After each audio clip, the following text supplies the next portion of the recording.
Think back to the original Renaissance, a period of human history when art, science, and discovery danced together, and polymaths like Da Vinci weren't just painters or scientists, they were both and more. Today, we're experiencing a similar explosion of knowledge and opportunity, but this time it's powered by digital technology. Just as polymaths of the past blazed trails across art and science, today's innovators merge technology, business, and creativity. This blend is what we call the digital renaissance, an era where barriers between disciplines blur and the fusion of skills creates new pathways to success. In this new era, the modern polymath or generalist thrives not by knowing one thing in depth like specialists do, but by connecting the dots across a spectrum of different fields. This ability to adapt and integrate diverse skills is crucial in a world that changes at the click of a mouse. This ethos captures the essence of today's leaders. It's about merging the creativity of an artist, the strategic thinking of an entrepreneur, and the discipline of an athlete, ready to learn, adapt, and innovate. Why might specialization be risky? In our rapidly evolving digital landscape, overly narrow skills can quickly become obsolete. Generalists, however, navigate these shifts effortlessly by continuously learning and applying new skills. The modern polymath isn't just a jack of all trades, they're masters of integration, synthesizing diverse skills to solve complex problems in unique ways. They are the innovators, the creators, and the leaders who push boundaries and drive change in today's society. Let's dive deeper with Principle 1. Escape competition by doing what you love. Think back to your childhood. What activities captivated you? Was it crafting stories, solving puzzles, or maybe composing music? These weren't just ways to pass the time, they were the first signs of where your deepest talents and passions lay. Best-selling author Robert Greene tells us that these early interests aren't random. They're clues to our inherent strengths and potential. By revisiting these passions, we can tap into a powerful state known as the flow state, where work feels effortless and creativity soars. Consider how the activities you loved as a child can inform your career choices today. For instance, if you loved organizing games or events, this could translate into skills in project management or entrepreneurship. It's about rediscovering these inclinations and transforming them into your professional superpowers. So how can you rediscover and cultivate these childhood interests? Start by reflecting on what you naturally gravitate towards before the world shaped your preferences. Set aside some time to engage in these old hobbies. Write,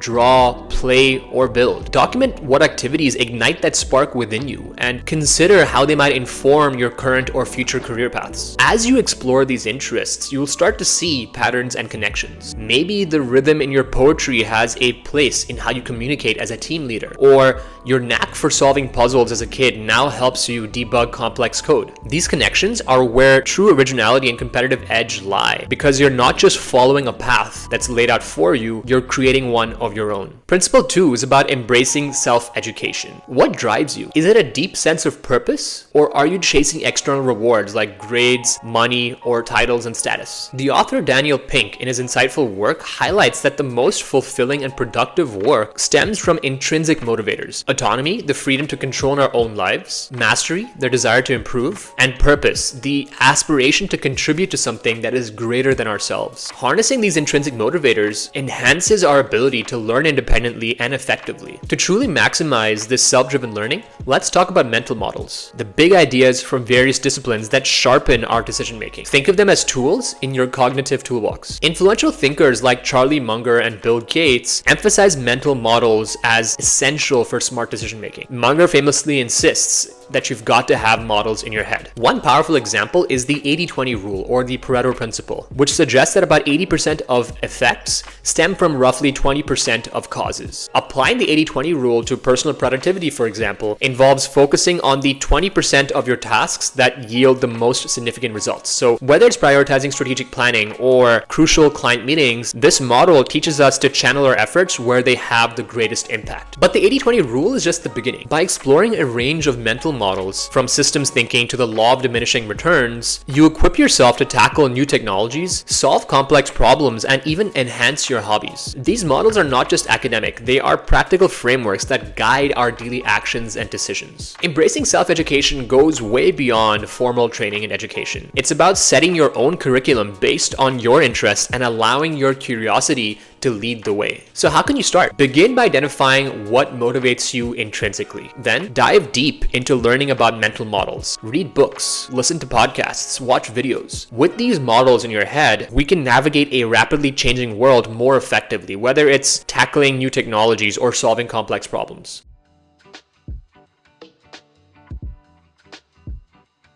In this new world, you don't need traditional gatekeepers to approve your success. You can harness the core elements of the internet, content and code, to carve out your unique space and reach a global audience. This powerful idea encapsulates how both content creators and developers use the internet's structure to build independently and innovatively. Gone are the days when launching a venture meant navigating layers of bureaucracy. Today's digital pioneers, YouTubers, podcasters, and coders are setting up shop from their living rooms and scaling their operation to reach millions, all without traditional permission. And this is what we call permissionless leverage. It's about leveraging digital platforms to create and connect, innovating beyond the constraint of traditional business models. Now let's talk about the talent stack, a concept made popular by Scott Adams. And it's not about being the best at one thing. Instead, it's about combining your skills, be they ordinary or specialized, to create a unique advantage in a competitive marketplace. Consider someone with basic skills in writing, video editing, and coding. Alone, each skill has its uses, but together they enable you to write compelling articles, produce captivating videos, and even build personalized websites or apps. This synergy amplifies your impact and opens up new opportunities for you. Take, for example, a graphic designer who learned user interface principles and digital marketing. They're not just creating visually appealing designs, they are crafting websites that attract and engage visitors effectively, turning viewers into paying customers. So what can you do next to build your own digital talent stack? Start by mapping out your existing skills and considering how they might combine to enhance your presence in the digital realm. Are you a photographer? Then learning digital marketing could be your next step to better promote your work and expand your reach. I'd love to hear from you now. What skills are you thinking of combining? Share your ideas and plans in the comments below. And if you found this video to be helpful,